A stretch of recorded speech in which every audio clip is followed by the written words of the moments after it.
metros acima de seu nível antes da erupção. Uma espessura de 100 metros de novos sedimentos foram jogados no lago, fazendo com que seu nível de superfície ficasse 80 metros mais alto do que antes da erupção. Um número maciço de árvores arrancadas pela explosão foram levadas para o Lago Spirit através do gigantesco canal. A força catastrófica da água acumulando-se e levando consigo enormes quantidades de vegetação pode ser vista aqui. Os troncos que flutuam no Lago Spirit representam apenas a metade de seu volume original, porque a outra metade submergiu para o fundo. Se o Monte Santa Helena tivesse entrado em erupção debaixo d'água, enormes ondas, centenas de vezes maiores do que o canal do Lago Spirit, teriam feito com que o material da erupção fosse levado por grande parte da Terra antes de se acomodar. Se milhares desses vulcões estivessem ativos, podemos começar a imaginar o efeito destrutivo que um dilúvio universal poderia causar na topografia da superfície da Terra. Isso nos leva a perguntar: poderia um dilúvio universal, conforme descrito na Bíblia, ser capaz de explicar outros fenômenos geológicos, tais como o Grand Canyon? Alguns geólogos de bom grado acreditariam que os depósitos sedimentares foram assentados há milhões de anos. Mas o que querem que acreditemos não é absolutamente verdade. Acontece que a geologia do Grand Canyon se adapta a um modelo baseado na ocorrência de um grande dilúvio universal. Numa tentativa de se saber de onde vieram as águas do dilúvio, para onde foram depois do dilúvio e que acontecimentos geológicos ocorreram durante o dilúvio, procuramos Dr. Walter Brown, ex-chefe de estudos científicos e tecnológicos na Universidade de Guerra Aérea e um professor assistente da Academia da Força Aérea dos Estados Unidos. Seu desenvolvimento da teoria da hidroplaca fornece ao subsídio que desvenda muitos mistérios acerca do dilúvio e seus efeitos. Podemos ver em nosso planeta 17 características estranhas que agora podem ser sistematicamente explicadas com o resultado de uma inundação global cataclísmica, cujas águas surgiram de câmaras subterrâneas com uma liberação de energia que excederia a explosão de 10 bilhões de bombas de hidrogênio. Essa explicação nos demonstra com que velocidade as grandes montanhas são formadas. Ela explica os depósitos de carvão e de petróleo, o rápido afastamento continental, porque os soalhos marinhos possuem valas e centenas de desfiladeiros e vulcões.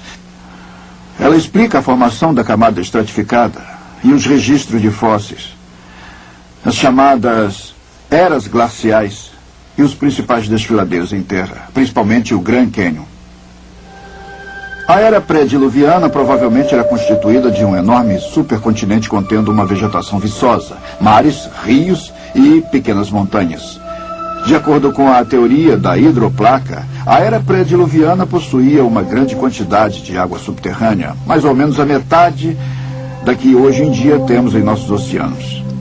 Esta água ficava em câmaras interligadas, formando uma fina casca respiradora, mais ou menos uns 800 metros de largura, talvez uns 16 quilômetros abaixo da superfície da Terra. O aumento da pressão na câmara de água subterrânea expandiu a crosta acima. É uma pressão exuberante, que é quando a pressão interna aumenta. A falha na crosta começou com uma rachadura microscópica que cresceu em ambas as direções, quase a 5 quilômetros por segundo. A rachadura, seguindo o caminho da menor resistência, circulou o globo em mais ou menos 2 horas. Enquanto a rachadura corria pelo globo, a crosta acima se abriu com um rasgão num tecido extremamente esticado. A água subterrânea sofria uma enorme pressão por causa do peso de 16 quilômetros de rochas pressionando sobre ela. Então a água explodiu violentamente para fora da ruptura. Os cálculos demonstram que, ao longo dessa rachadura que circundava o globo, fontes de água saíam em jatos supersônicos a mais de 30 quilômetros para a atmosfera.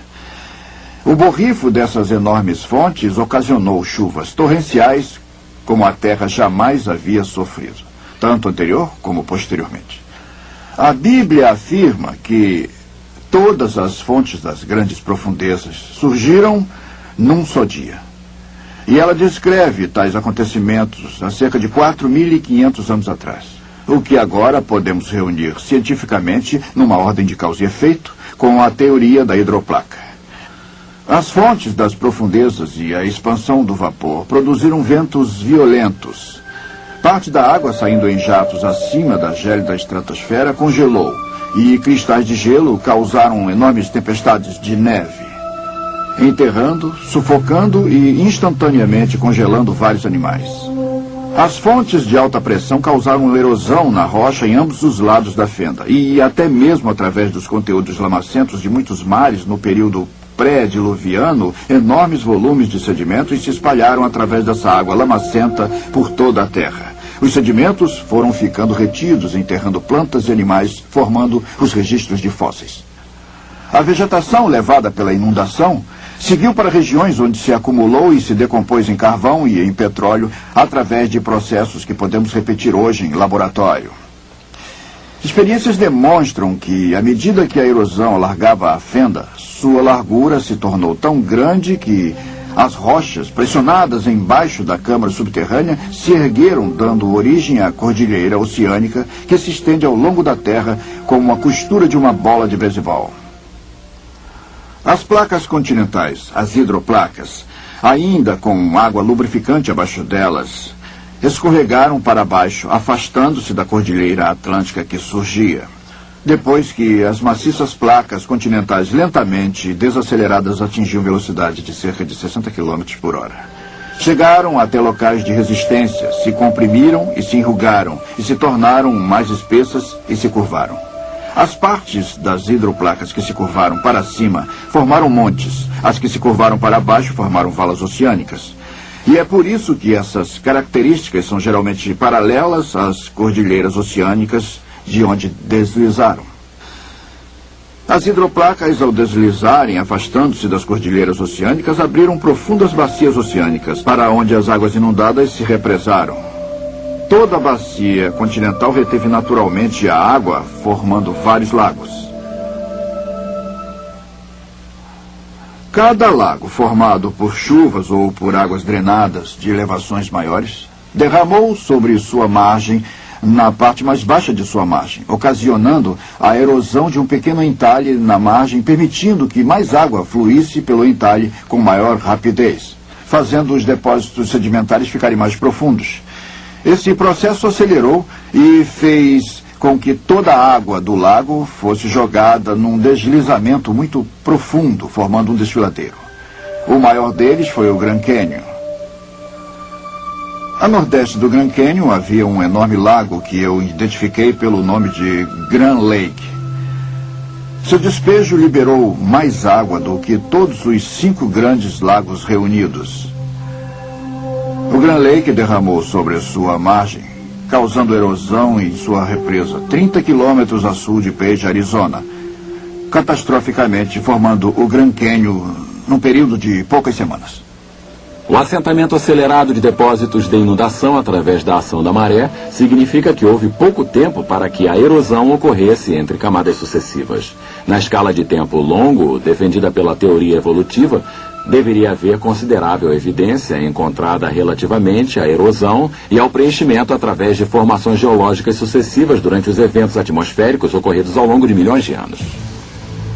As camadas geológicas do Grand Canyon são notáveis por demonstrar pouca ou nenhuma evidência de erosão entre as diferentes camadas.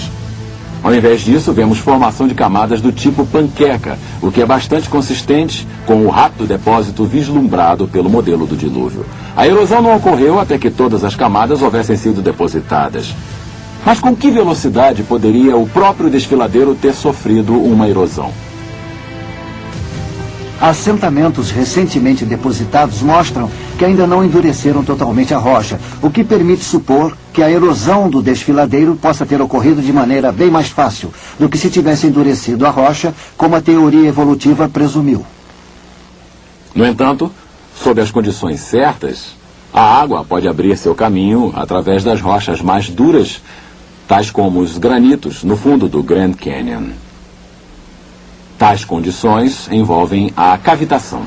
Cavitação é o processo de pulverização da rocha associado com fluxo de águas maior do que 30 metros por segundo.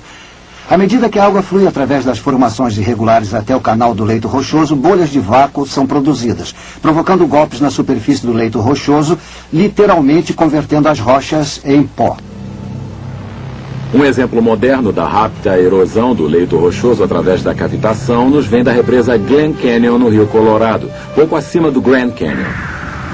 O excesso de neve vindo da alta região da parte superior da bacia do Colorado no final da primavera de 1983 ocasionou um vazamento excessivo que despejou águas no Lago Powell, a velocidade de até 50 mil metros cúbicos por segundo. Esse despejo acelerado ameaçou inundar